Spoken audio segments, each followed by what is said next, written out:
In the long shadow of World War II, history remembers the thunder of tanks, the roar of bombers, the fire of artillery. But hidden beneath all that noise was a quiet heartbeat, a pulse of electricity passing through copper wires, carrying words that shaped continents and crushed empires. That pulse belonged to SIGABA, the cipher machine the Axis never cracked. A device so secret that even many Allied soldiers never knew it existed. And yet without it, D-Day, Midway, and almost every Allied master plan of the war could have collapsed before they even began. SIGABA was not glamorous. It did not travel into battle atop tanks or soar above the waves on aircraft. It sat on wooden desks, inside dimly lit rooms guarded by locks, steel doors, and men sworn to silence.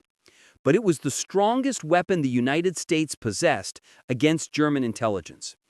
Even stronger than the atomic research that would follow, because it protected every plan, every strategy, every order sent through the air and across the sea.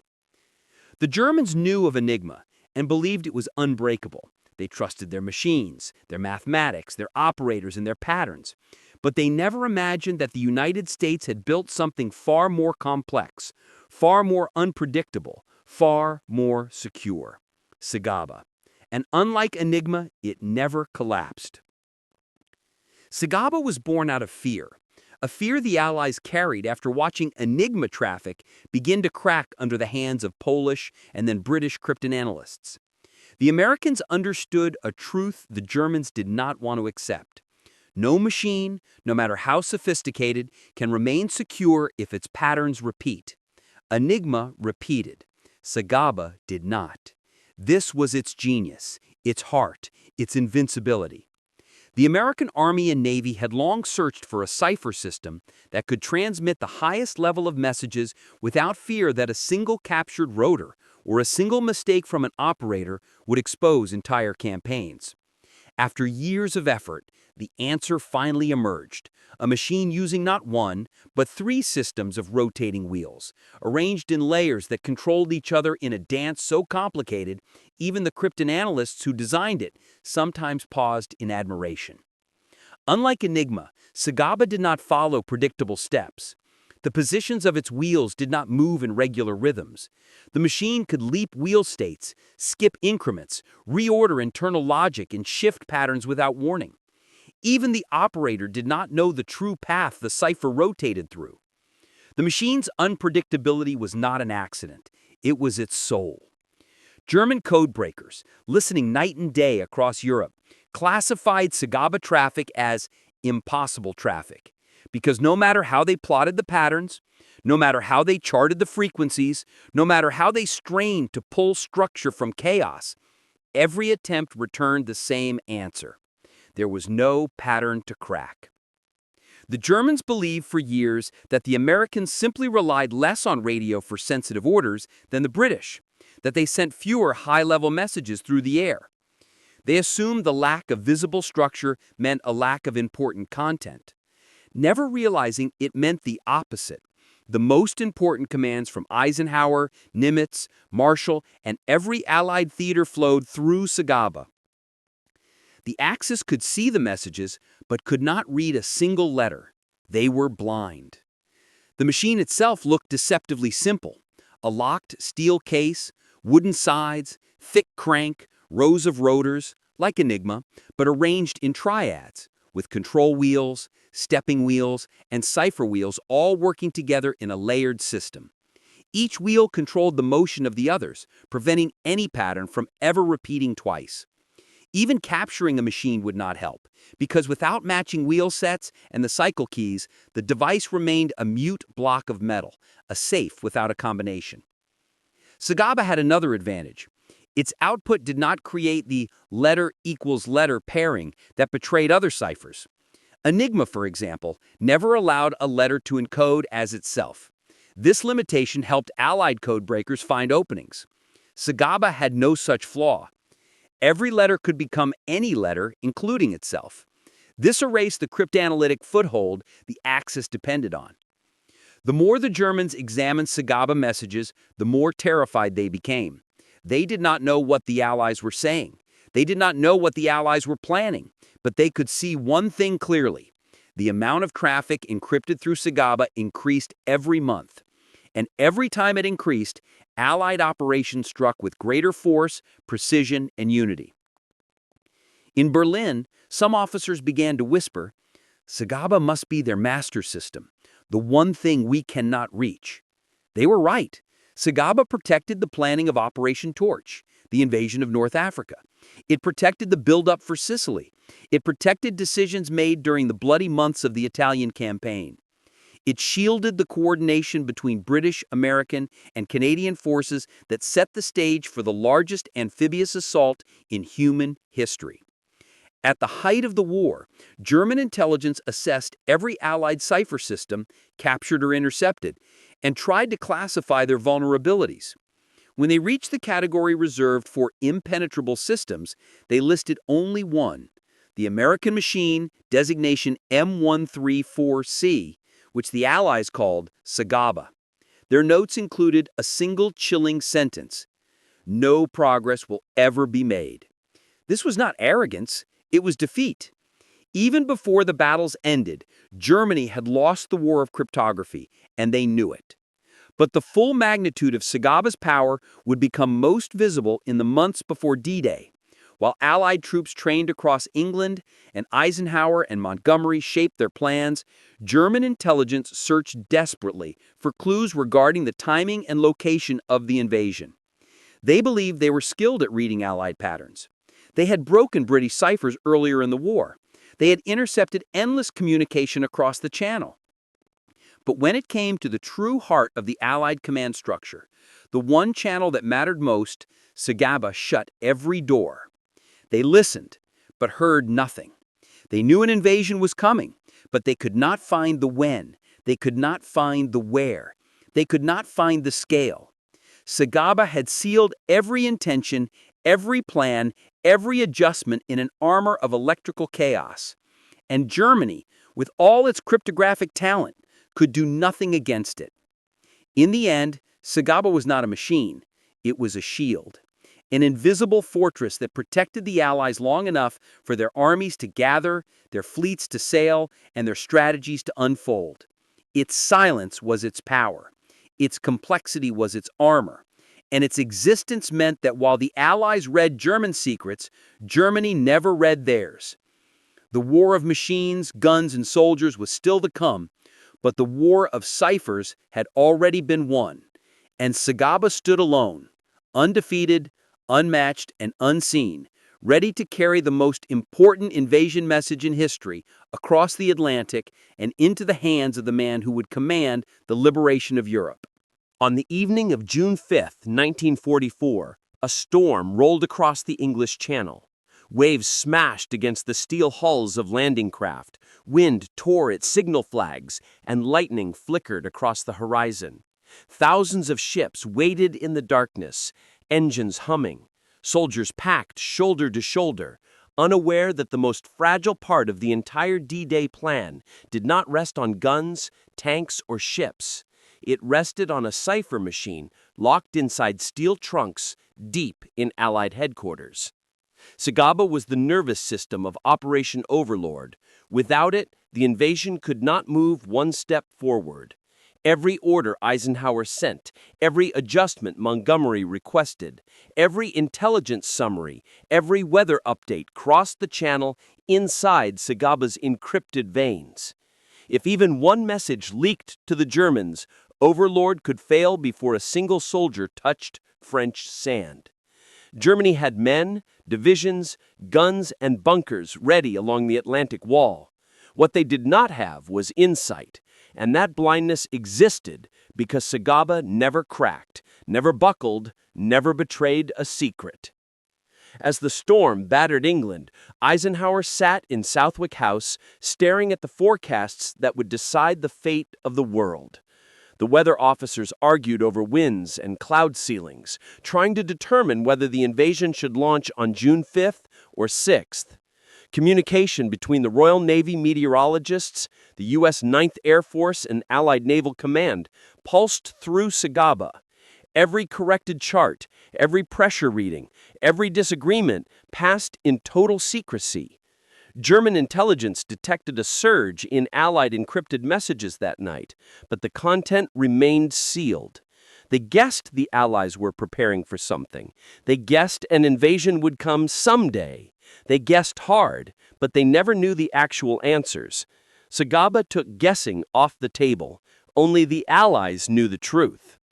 As midnight approached, Eisenhower faced the decision that would define the war: go or cancel. If he canceled and ordered the troops back, it could take weeks to prepare again, and the Germans might discover the plan.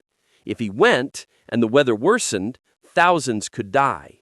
He stepped away from the table, hands clasped behind his back, staring into space. Every minute mattered. Every second, the channels shifted.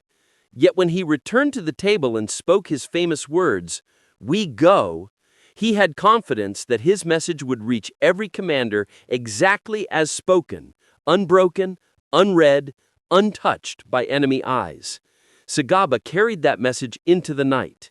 At exactly 0100 hours, the invasion orders spread from headquarters to every major Allied command. The vast chain lit up with transmissions, each encrypted by SIGABA, and then re-encrypted for battlefield radios.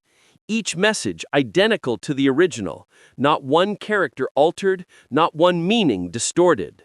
Montgomery received the timing for the airborne drops. The U.S. Navy received wave schedules and landing intervals. The 9th Air Force received final target adjustments for pre-invasion bombardment. One machine, a silent metal box, had become the heartbeat that synchronized the largest amphibious assault in human history. On the other side of the channel, German listening posts intercepted more than 24 transmissions during that same hour. They forwarded them to signals intelligence centers, where cryptanalysts tried every known technique, but SIGABA remained indifferent. Its output resembled static. Its patterns defied mathematics. It was as if the Americans had wrapped their army inside a cloak of invisible armor. The German high command waited for clues that never came.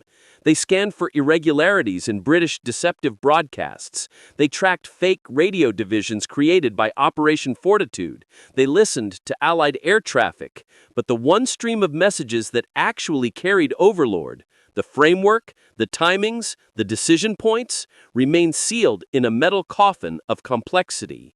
By dawn, the anvil of the invasion began to fall, and SIGABA held every link together.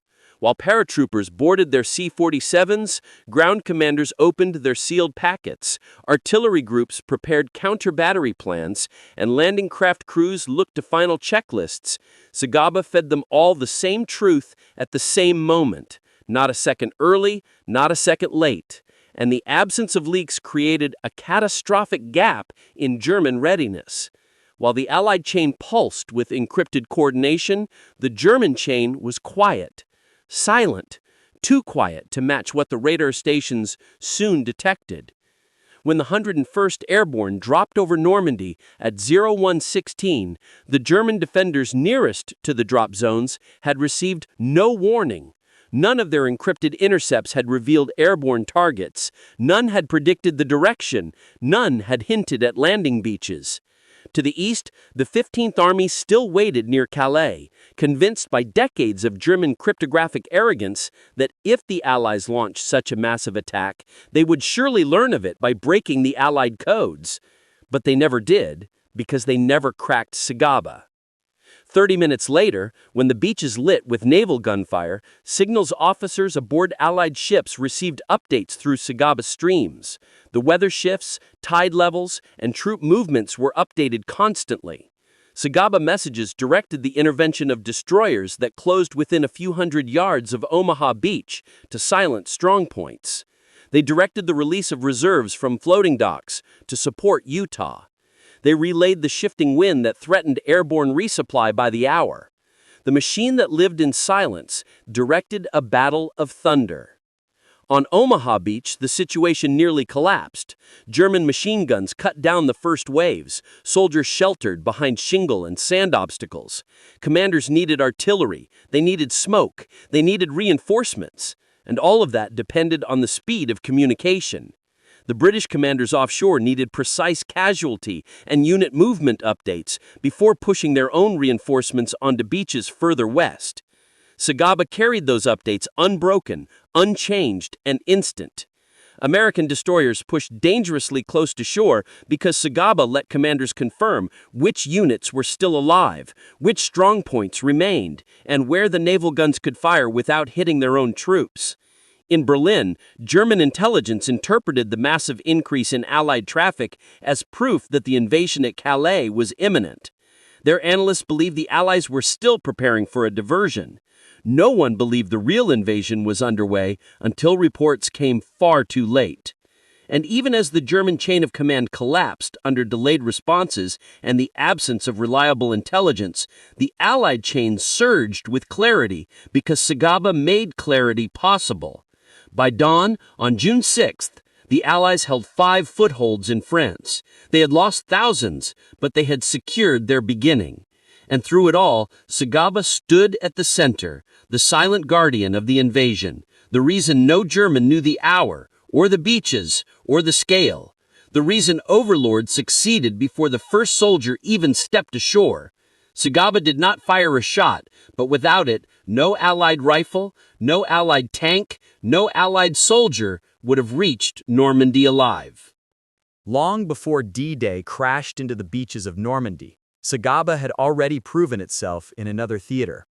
Thousands of miles away, across the vast Pacific, a battlefield not of hedgerows and villages, but of empty ocean horizons, where fleets vanished beyond sight, and battles were decided by minutes and miles.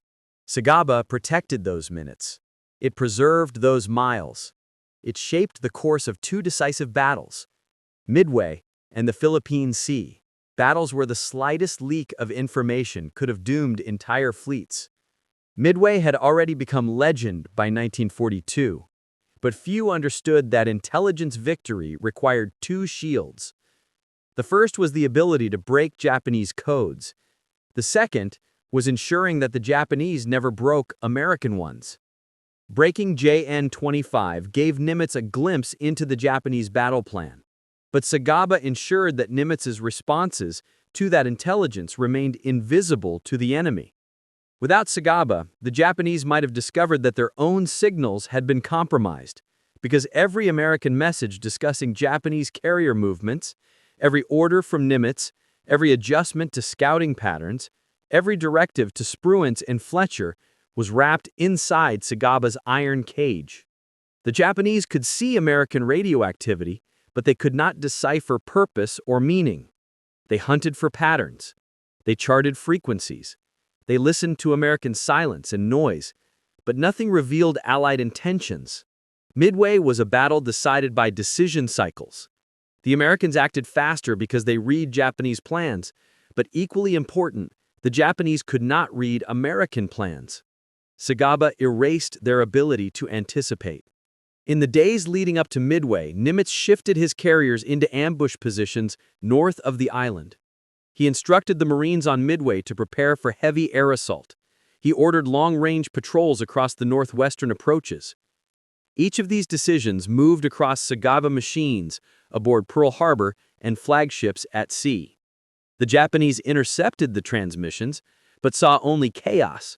No repeating intervals, no predictable letter patterns, no cracked substitute alphabets. They knew the Americans were planning something, but they could not tell what. When the Japanese carriers approached Midway, they expected to find a surprise attack force, or at least a blind American fleet stumbling without information. Instead, they found American TBD torpedo bombers diving out of the clouds, coordinated with dive bombers from Enterprise in Yorktown, working with uncanny timing. Each wave launched at the exact moment needed to crush the Japanese Navy at its most vulnerable.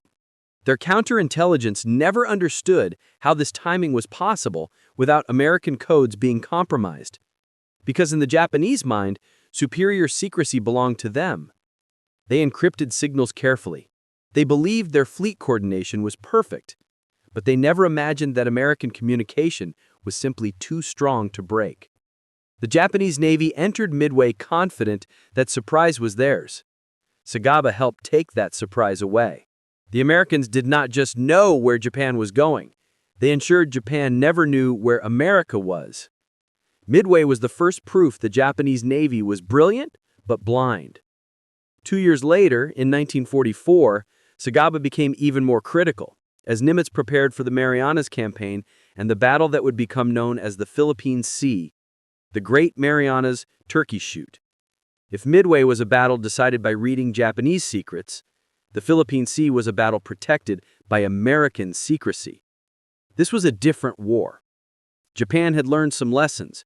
They had hardened their ciphers, modified their codes, and intensified radio discipline. Yet their system remained vulnerable. American radio traffic, however, remained sealed behind SIGABA. So successful was the system that the Imperial Japanese Navy Intelligence Division concluded in several reports that the Americans no longer used radio for high-level communication. They assumed communication must be traveling by courier, aircraft, or underwater cable because the intercepted SIGABA traffic contained no structure, no entry points, no assumptions to attack. They were listening to a ghost. Before the battle, Admiral Raymond Spruance, commander of the Fifth Fleet, repositioned his carriers several times, reshaping the line of battle to counter what he believed was a Japanese attempt to flank from the west. Each reposition involved dozens of ships, hundreds of aircraft, and thousands of lives. The orders passed through SIGABA. When Japan launched the largest air counterstrike of the Pacific War, hundreds of aircraft roaring toward the U.S. Fifth Fleet, guided by long-range scouts. They expected to catch Spruance carriers unprepared. They expected confusion, signals disrupted by distance and speed. They expected the Americans to struggle as they hurriedly adjusted fighter direction tactics. But fighter direction in the Pacific was no longer based on shouted orders from a bridge. It was based on SIGABA instructions, fed through command networks that the Japanese could not penetrate. Thus, when the first wave of Japanese planes appeared on radar, American carriers were already in perfect formation. F-6F Hellcats climbed into the sun, battleships prepared their anti-aircraft batteries, and picket destroyers filled the air with fire. Spruance's radio coordination remained flawless, not because the Japanese failed to jam it, but because they failed to understand it. Multiple Japanese pilots reported shock during their final radio transmissions that the Americans seemed to know exactly where they were, exactly when they were coming, and exactly how to respond so quickly. They suspected leaks, traitors, or some unknown intelligence method. But the truth was simpler. Every American fighter group commander received real-time encrypted position updates through a system Japan could not read. At every step, SIGABA ensured that the battle unfolded exactly as Spruance intended. And in the end, Japan lost more than 400 aircraft in what their pilots called a massacre, fought against a fleet that seemed to anticipate every movement. The Japanese Navy never knew that the Americans were discussing their plans across the airwaves continuously because SIGABA hid every syllable from them. The Battle of the Philippine Sea did more than cripple Japanese naval aviation. It revealed the devastating asymmetry of cryptographic warfare. By 1944, the Americans could read much of Japan's signals, but the Japanese could interpret nothing from the Americans, and that nothingness was its own brutal weapon. SIGABA was more than a machine. It was a strategic shadow that followed the Fifth Fleet everywhere it went. If the Japanese had broken SIGABA even partially, Nimitz's carrier placements might have been revealed. Spruance's fighter directions might have been predicted. American reinforcements might have been ambushed. But the Japanese never broke it, never understood it, never even approached its outer walls. Midway, the turning point. Philippine Sea, the crushing blow. Two battles shaped by decisions made behind locked cipher wheels, turning in quiet rooms far from gunfire. Rooms where SIGABA guarded every command, every correction, every fleeting thought of the admirals directing the war in the Pacific. SIGABA did not shoot down aircraft. It did not sink carriers, but without it, the men who did those things would have been blind, while the Japanese would have been watching. The Americans won those battles in part because the enemy never heard them thinking. By late 1943, the Allied war machine was no longer just a collection of armies, fleets, and air forces. It had become something far more dangerous, a coordinated organism stretching across continents, linked by a nervous system that the Axis could hear but could not understand. Every major operation, from Sicily to Normandy, from the Aleutians to the Solomons, flowed through the encrypted arteries of SIGABA. A machine that did not simply hide information, but created a vast strategic shadow, a darkness inside which the Allies could move unseen while Germany and Japan stumbled blind. Germany prided itself on signals intelligence. Their codebreakers were highly trained, their interception networks extensive, and their analysts experienced. They broke British field ciphers early in the war. They cracked Soviet codes. They exploited Allied carelessness more than once. But the moment they tried to penetrate the highest-level American traffic, they could go no further. Every SIGABA transmission was a sealed vault, and Germany knew it. They called the traffic impossible, not because they could not solve it yet, but because they saw no mathematical doorway to even begin their efforts. The Wehrmacht had built an intelligence apparatus on the assumption that all machines could be cracked given time. Every cipher had patterns. Every code had predictable weaknesses. But SIGABA denied them those assumptions. It produced patterns that did not repeat. It produced keys that followed no rhythm. It produced ciphertext so chaotic that it resembled random noise even to experts. Germany never solved a single message, not one letter, not one fragment, not one accidental leak. And because they could not read Allied messages, they misread the entire war. In the Mediterranean, SIGABA created some of the greatest deceptions in modern history. When the Allies prepared to invade Sicily, German intelligence believed the invasion would strike Greece or Sardinia. They based their assumptions on troop movements, aerial reconnaissance, and the deceptive broadcasts of Operation Mincemeat. But the most important factor was silence. SIGABA ensured that the real planning discussions, the logistical timetables, the naval movements, the airborne assault coordination, and even the final invasion date remained locked inside unbreakable encryption. When the invasion struck Sicily in July 1943, German generals panicked. Their planning model had collapsed because its foundation, the expectation that they could read at least part of their opponent's intentions, had been ripped from them. The same shadow covered Italy. The landing at Salerno, the assault at Anzio, the deception around the Gustav Line, all protected by SIGABA. At every stage, German commanders reported shock at the precision of Allied timing, the concentration of forces, and the coordination between naval, air, and ground units.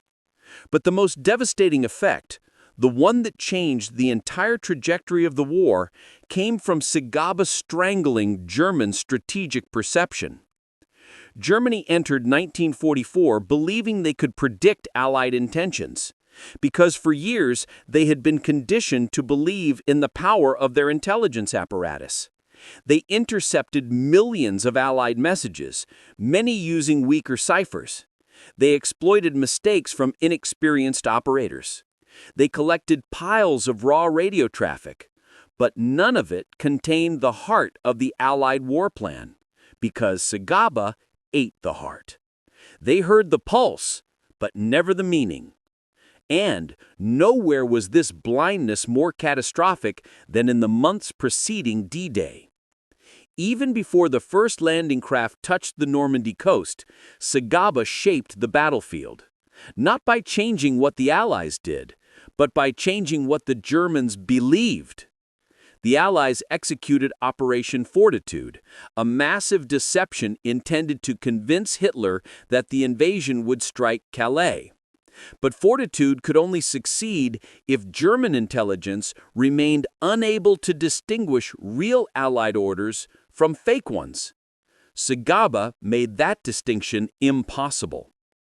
The authentic orders for Overlord moved through SIGABA, the false ones through open radio deception channels. The Germans could hear the deceptive messages, but could not compare them to the genuine ones because the genuine ones were sealed. Therefore, Germany saw only the shadows, the noise, the stage props, never the truth. And so they placed their panzer reserves near Calais. They believed Patton commanded a fictitious First U.S. Army, preparing to strike the Pas de Calais. They believed every Allied movement in southern England reinforced this assumption. They believed the Allies would not attempt a major landing in Normandy at all.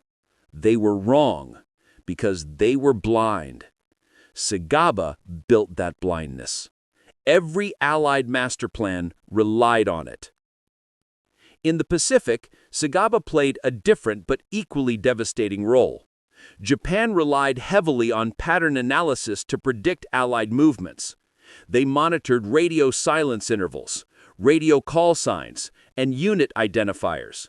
But SIGABA scrambled these patterns so thoroughly that Japanese analysts often concluded incorrectly that American fleets were scattered or disorganized. In reality, the fleets were coordinated as never before. SIGABA erased the Japanese ability to anticipate the direction of the American thrusts. The Central Pacific, the Philippines, the Marianas, all were shielded behind a cipher the Japanese did not know how to attack. Japanese analysts later wrote that American command networks seemed to operate across impossible distances with impossible speed, as if they shared one mind. They did not see SIGABA, but they felt its presence in every failed assumption, every misread signal, every shattered attempt to find order on the Allied side. The presence of SIGABA changed the behavior of commanders. Generals and admirals no longer feared using radio for their most sensitive messages. They no longer relied on slow couriers, aircraft dispatches, or chaotic telephone lines. They spoke freely across the air, confident that no German, no Japanese officer would ever hear their thoughts. This freedom accelerated Allied coordination in ways no enemy could match, allowing dispersed armies to behave with unity, allowing fleets spread across hundreds of miles to turn as one, allowing air forces to strike millions of square miles of ocean and land without revealing their patterns. When German officers studied their failures after the war, they blamed many things: shortages, fuel, weather, Hitler's interference. But buried inside their reports lies the quiet admission that drove German codebreakers to despair. We could not see what the enemy was planning, because their highest messages were hidden from us behind a machine we never cracked. They believed their failure was partial, but the truth was worse. It was total. SIGABA had not merely protected messages, it had protected the entire mental world of the Allied command structure. Every idea, every strategy, every adaptation was shielded inside a cipher so strong it created a dark envelope around the Allies' movements, a strategic shadow under which the greatest operations of the war took shape. SIGABA did not explode, it did not fire, it did not bleed, it simply refused to reveal. And in that refusal, the foundations of the Axis war effort cracked, not in noise, but in silence. By the time the war entered its final year, the Allies possessed an overwhelming arsenal. Tanks that rolled across Europe, fleets that spanned oceans, bombers that darkened skies.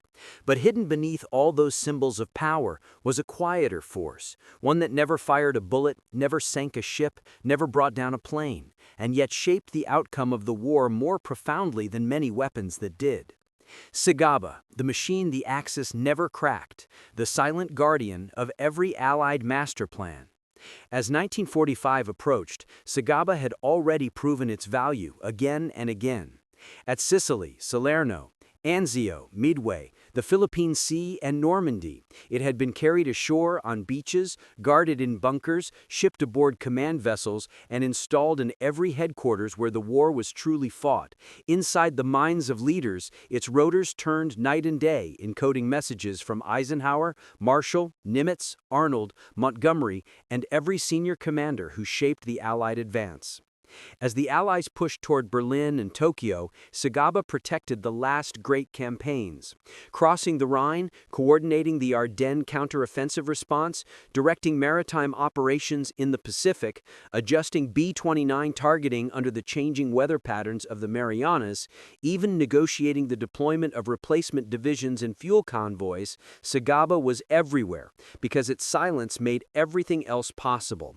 When the Germans launched the Battle of the Bulge in December 1944, they hoped to split the Allied lines, create confusion, sever communication, and collapse coordination.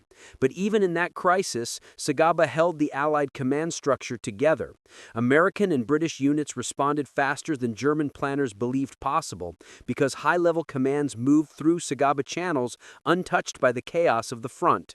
In the critical first days, Eisenhower, Marshall, and field commanders exchanged assessments, reinforcements, and artillery redistribution orders with absolute security, while German signals intelligence intercepted nothing but indecipherable static. This security allowed the Allies to regain the initiative, shock hardened into clarity, disorder resolved into unity. Once more, a quiet machine helped stop a loud offensive.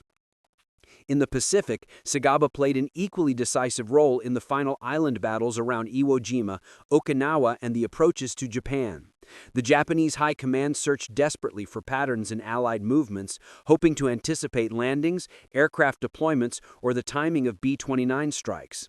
But SIGABA ensured that the Allied tactical and strategic planning networks remained impenetrable. Japanese analysts grew increasingly convinced that the Americans had abandoned radio entirely for top-secret communication, never realizing that the most sensitive messages were flowing through the air in front of them, rendered invisible by SIGABA's design. In Tokyo, as in Berlin, the strategic shadow held firm. Even as cities burned, shipyards fell, and airfields vanished. The same silence surrounded preparations for the largest planned invasion of the Pacific, Operation Downfall. The operation that never came but required more coordination, more secrecy, and more logistical planning than any amphibious assault in human history. SIGABA was ready for it. Commanders from MacArthur and Nimitz to the Joint Chiefs planned downfall using the same cipher machine that had shielded Overlord from Axis eyes. If downfall had been executed, millions of troops would have depended on SIGABA to guide them ashore. Japan would have been unable to predict landing zones or diversionary tactics because the cipher would have protected the planning just as it had in Europe. When historians study the war, they often point to code-breaking triumphs like Enigma or JN-25. Yet, they sometimes overlook an equally important truth. The Allies won not only because they read enemy messages, but because the enemy never read theirs. SIGABA closed the most dangerous door of all, the door leading into the Allied strategic mind. Without SIGABA, German intelligence might have discovered the real invasion site or date in France. Japan might have predicted the movements of carrier task forces. The Allies might have hesitated to use radio, and coordination across vast distances would have crumbled. The United States had built a machine that not only encrypted information, but enabled a new style of warfare, decentralized, mobile, flexible, and fast. It allowed the Allies to coordinate armies separated by oceans, fleets stretched across the horizon, and air forces spanning half the globe. The machine itself was unassuming, a box with rotors and switches and wires, carried in cases, guarded like treasure, and operated by men who rarely spoke about their work. After the war, the secrecy surrounding SIGABA remained so deep that for decades its story lay buried beneath classified documents. It did not earn medals, it did not become a household name, but its legacy shaped the post-war world. The National Security Agency inherited its principles. The Cold War cryptographic systems took its lessons to heart, and modern digital encryption still owes a subtle debt to the architecture first proven inside SIGABA rotors in 1940. It lived on quietly, resisting time just as it had resisted the Axis. Finally, when veterans looked back decades later, many realized that SIGABA had been the one constant that never failed.